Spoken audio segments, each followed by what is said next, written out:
Hey everyone, and welcome to the Sunny Go One Piece podcast. On this episode, we're going to be diving into episodes 566 and 568, which will cover manga chapters 646 through 648.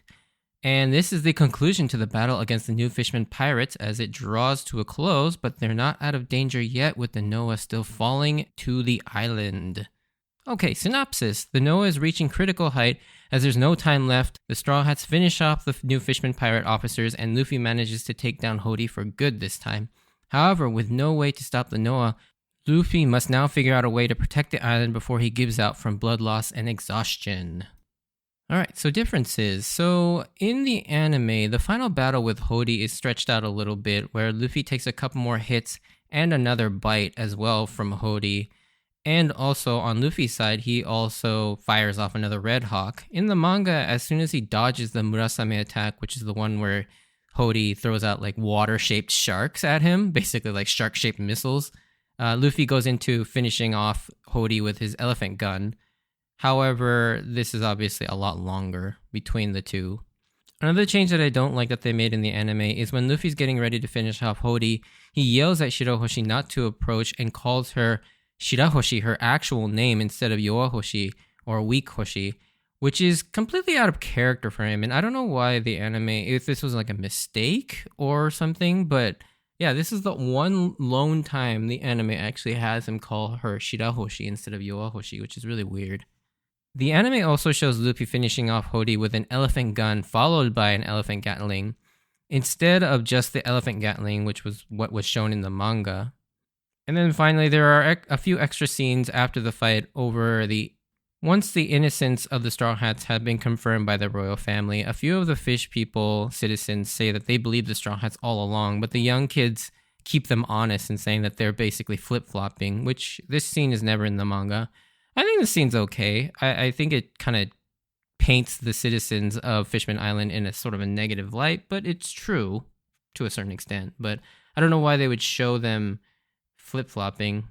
Those are all the differences that I found. So let's get into the episodes themselves. And the final round between Luffy and Hody has begun as Hody has taken another huge dose of energy steroids, making him even stronger and faster, with Luffy beginning to weaken as he loses more blood from his bite wounds. It's funny how Hody and his men keep referring to their strength as being granted by the heavens, even though all their strength is synthetic and they're gotten through ill means. Like, the complete irony of that statement is crazy and just further shows how delusional they are. And back at the plaza, we learn that Chopper can in fact change into Monster Point, but only for 3 minutes, like the time limit on his Rumble Ball previously. It is really awkward yet kind of funny seeing Monster Point Chopper becoming all bashful and doing his little embarrassing dance. Usopp's reaction to seeing this is also funny as he yells, "This is creepy," because it is kind of creepy, especially because they use some sort of a voice modulation on Ikue Otani, and she talks like this, like really deep, and it's really weird. At this point, all the Straw Hats fighting an officer looks to be preparing for their final attacks, and seeing Usopp all confident is something really cool to see, especially comparing it to when he was fighting Chu all the way back in East Blue. Although Oda has always stated that Usopp will be the weakest member of the Straw Hat crew and the scaredy cat of the crew, it's nice to see that Usopp has at least developed some more confidence, but this might also just be commentary on how weak the new Fishman Pirate officers really are, that not even Usopp is all that scared or worried against them. Frankie and Ikaros are also getting ready for their final attacks as well, and a couple of things to mention about this exchange between the two of them from a translator's note perspective is that Ikaros' final move, where he reveals that he's got a glowing arrow on his head called Usubon no Yari, translate to Mortar Vatican Spear, but in a bit of wordplay, the Usubon Yari can also mean faintly or dimly, or a fool or a dimwit. So it's Oda being funny again, calling a move that shines bright dim or dim-witted. I think that's a pretty funny wordplay right there. But it's completely lost in translation because, yeah, it doesn't quite work. But now moving on to Frankie, he also has some squid-type wordplay when he says, "It's not going to work, you're less than an ordinary squid before my ultimate weapon." And now from an English standpoint, the "you're less than an ordinary squid" part kind of makes sense, but it is a little clunky. And that's because in Japanese, the word for squid and the word for lesser are both ika. And so it kind of just depends on the inflection. So squid is ika and lesser is ika. So it's a rising when you say squid, and it's falling when you're saying lesser. So when you're referring to something being lesser or weaker, you say something is ika than this. So in Japanese, he's basically saying, before my ultimate weapon, you're an ika, aka you're lesser than a squid. And so it's kind of funny wordplay in the sense that he basically says ika, basically squid twice, which is kind of the funny wordplay there that's, again, lost in translation. Moving on to Zoro and Hyozo, the one thing I want to point out about this interaction is how after Hyozo makes it seem like he's lost the will to fight, Zoro calls him a frog and tells him to get lost. Now, to Hyozo, this makes absolutely no sense, but to us, we know that this is a direct reference to Mihawk's insult to Zoro, calling him a frog in a well, referencing how he was a big fish in a small pond. And while he seemed strong in the East Blue, in the greater world, Zoro is considered weak at that point. From here on out, you'll occasionally, from time to time, you'll see Zoro begin to call weaker opponents frogs as well, kind of learning from his master. Now, returning back to Luffy and Hody, and to be frank, this fight sucks. I've never really liked it, although we do get to see Luffy doing the Naruto run during the Murasame attack, which is kind of funny. I've never really been a fan of it because there's not that much interesting going on here. With any fight, there needs to be sort of a tug of war of tension where you have rising and falling moments, but at no point during this fight did I ever think that Luffy was in any sort of danger, especially knowing just how much he still had in his back pocket. And here we see the first time Gear 3rd mixed with armament hardening, and now we start to see a pattern where all of his moves that are infused with hardening are named after animals, probably as a tribute to the fact that he trained with his haki up with those giant wild animals on Ruskaina Island. And we get Gomu Gomu no Elephant Gun and Elephant Gatling in place of Gigant Pistol and Gigant Gatling for his sort of Gear 3rd variations of haki-infused moves. And as Luffy is pummeling Hody, the rest of the crew begin their successive finishing moves simultaneously to finish off each other's respective opponents. And just to circle back to Usopp has really become quite capable with the green stars, which I was actually surprised at because I kind of figured that some of his boasting may have been a little overinflated, but nope, it's legit and truly awesome to see Usopp that strong. But it's not just a simple power-up. The way Oda has Usopp use the pop greens still stays true to how Usopp fights. He has to be accurate with his marksmanship and precision, and also use his ingenuity and cleverness to combine the different plants for them to actually be effective, which I love to see. And I'm really looking forward to seeing Usopp continuously use his pop green attacks and the green stars so that, just seeing all the multiple different combinations that he has. Frankie then shows off a new insane move that he's upgraded, and for the first time ever, someone on the crew is finally capable of shooting a legit beam, as Frankie fires off his radical beam.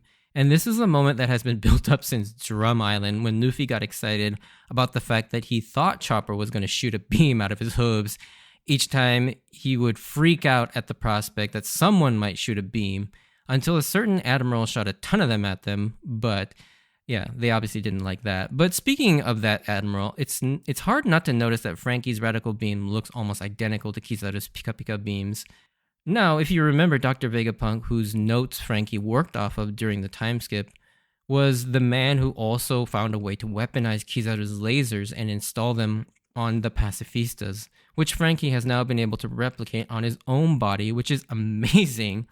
And I love that Robin was paying attention to all of this, and after the fighting is all over, later remarks that at what point was the robot, the General Frankie, useful at all? Like, the way she says it's like, what was the point of that robot? Because every time Frankie did an attack, he had to come out of the chest and fire it off himself. The robot really did nothing.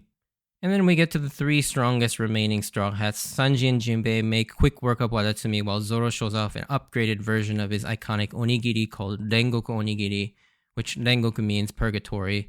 And of course, Luffy has defeated Hody for good, this alongside his Nakama taking care of everything below. And yeah, that's pretty much it. That's the fight. And yeah, I would say, again, I mentioned this prior, but yeah, these fights are a little disappointing, but I think that was kind of the point. of this is just to show how much stronger the Straw Hats are. And I'll get more into this when I go over sort of the recap of the entire arc. So I'm not going to dive too deeply into sort of what this means for the arc. One giant thing still remains, though. The Noah is still falling, but Luffy is keeping up his elephant gatling, trying to break apart the massive Noah. This then reminds one of the Fishman citizens of the heroic deeds of Whitebeard, who also came to Fishman Island to protect them. So this makes him decide to stay, setting up an eventual outcome where, when this is all over, that Luffy will make Fishman Island his territory to protect it, just like Whitebeard once did. And yet another example of inherited will, where Luffy takes over Whitebeard's will to protect weaker people, and particularly Fishman Island. During all this, Madame Charlie is shown reflecting and thinking about her prophecy, and I know I was wondering if there was a chance that this prophecy was misread, and that Noah would in fact still destroy Fishman Island, but it was misinterpreted that Luffy was the one causing it, when he was in fact trying to save them. I remember at the time, this is what I thought would be the outcome, where instead of Luffy destroying the island was still destroyed while Luffy was trying to save it. And seeing kind of this scenes play out both in the manga and the anime, it kind of makes it seem like it is. Because like Luffy is like frantically just punching away at the Noah, and you could easily, if like under the wrong context, you could easily see maybe that Luffy is trying to throw or push the Noah into the island, which could easily be interpreted as him trying to destroy the island. Of course, this turns out not to be true, and we'll get more into this in another episode. Because Luffy still hasn't given up as he furiously pounds away at the Noah, trying to demolish it before it can hit the island, as he continues to lose large amounts of blood. And the anime does more of an emphasis to make it apparent that he is losing a lot of blood, especially compared to the way it's depicted in the manga, which is kind of ironic considering how often it censors down blood. And so I found it really weird, but I guess for the younger audiences, they needed to make it clear that Luffy was losing a lot of blood, because the way it's drawn in the manga, you do see blood coming out of him, but it's not quite apparent that it's a massive amount of blood loss comparatively to what we've seen in the past during Luffy's like big fights. But then an outcome that caught me by complete surprise happens as Luffy hears a disembodied voice call out to him to stop. Now, when we all read this in the manga for the first time, it was hard to tell who said this, but it was depicted in a thought bubble, so rather than a speech bubble, so it was said to Luffy via telepathy of some sort. And Shirahoshi then starts to beg Luffy to stop as well, only to discover that the Noah has already been stopped by a group of Sea Kings called forth by Shirahoshi unconsciously. To everyone's surprise, the Sea Kings were the ones talking and confirmed that Shirahoshi was indeed the one that called for them to help. And I think what surprised me most about them speaking is just how calm and well-spoken they were. Like, up till now, I don't know about you all, but for me, they've been kind of depicted as these, like, monstrous things that have an unfathomable amount of destructive power. But the fact that they're so thoughtful and so well-spoken was a little surprising. What was more surprising is the fact that they knew the significance of the Noah and wanted to preserve it as well.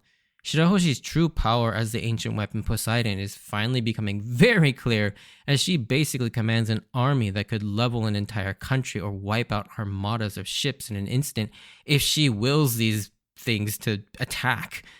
As far as I know, no one in One Piece so far even comes close to being able to take down one of these sort of calm belt-sized giant Sea Kings. We've seen people like Shanks and Luffy take out smaller Sea Kings like the Lord of the Coast at the beginning of the series, or Momu during Arlong Park, but none of these like sort of massive ones that are like the size of like small islands. Most of these Sea Kings are recognizable too, as we've seen them in various places like the series itself during like the section in the Calm Belt.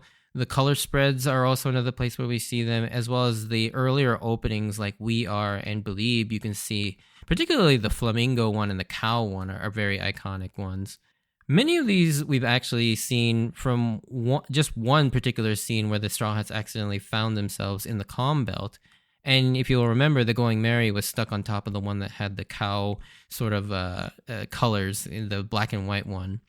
It's unclear whether these are those exact same ones that we saw earlier, or whether they're the same species but different animals.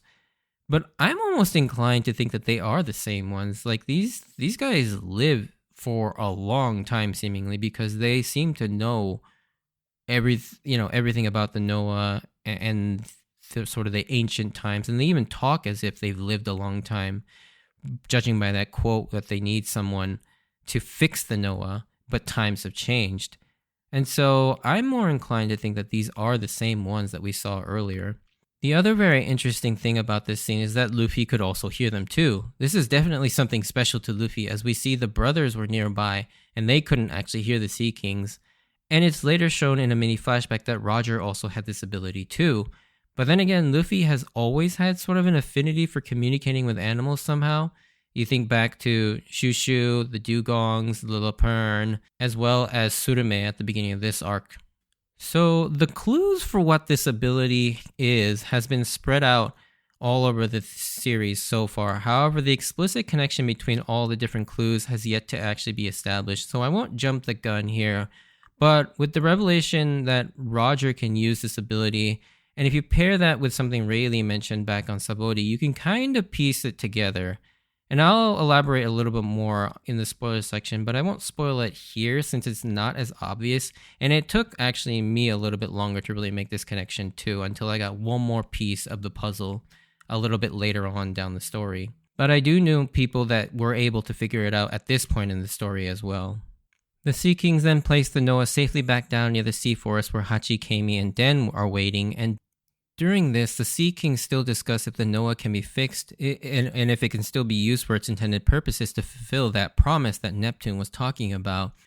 The curious thing is that they say that they will need help from, quote, them, which is pretty vague, but in Japanese they specifically use the phrase ano ichizoku, which literally translates to that family or that clan, which means that there is a specific sort of familial or group of people that they're referring to.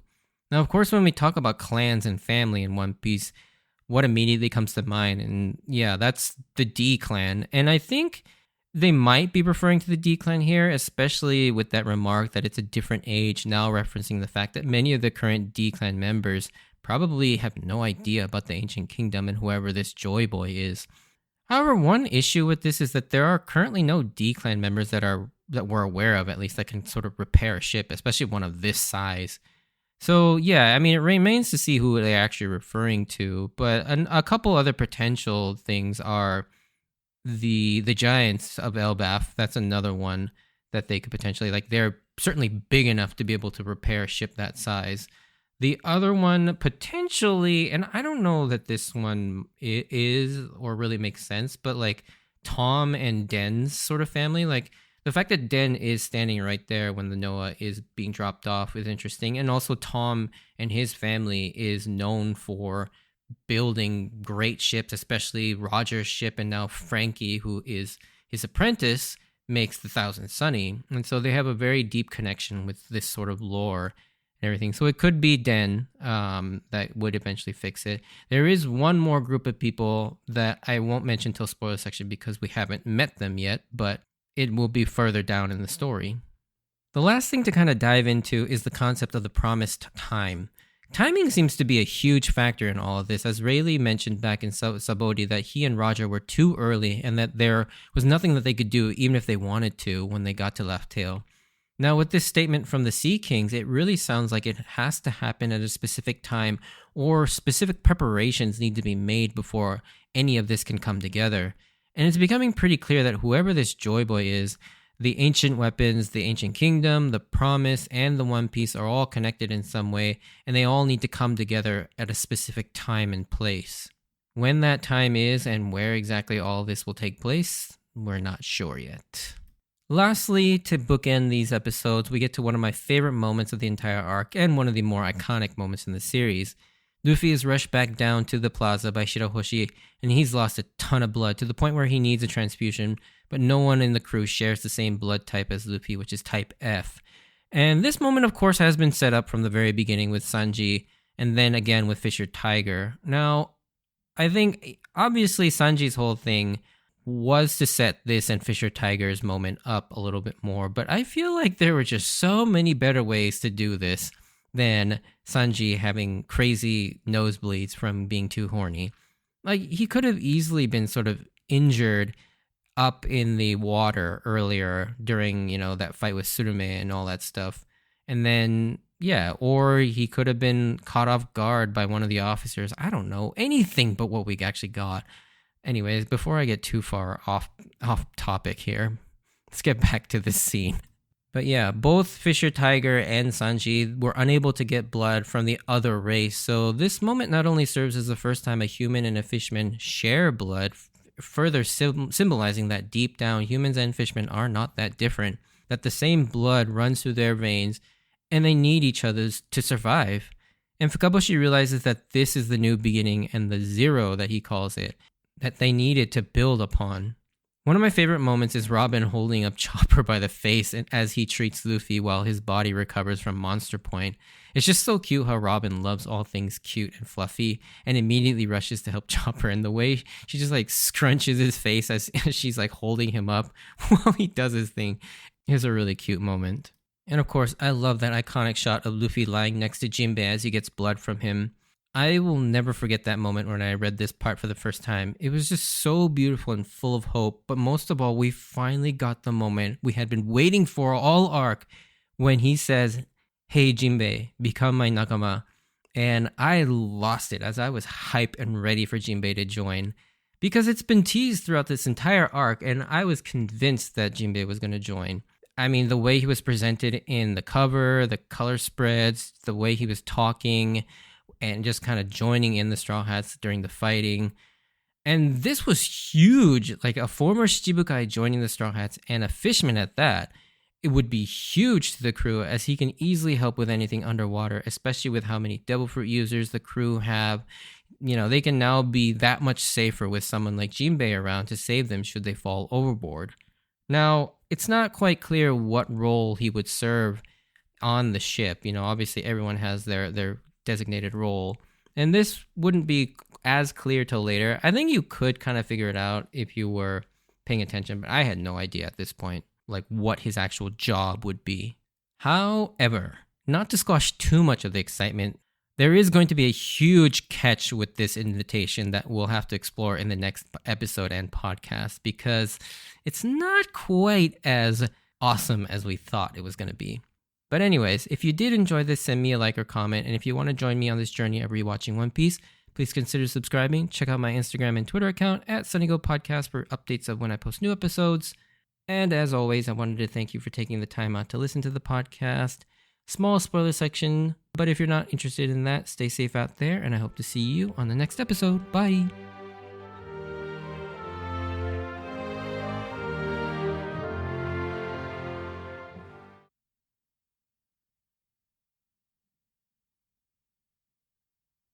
Alright, so spoiler section.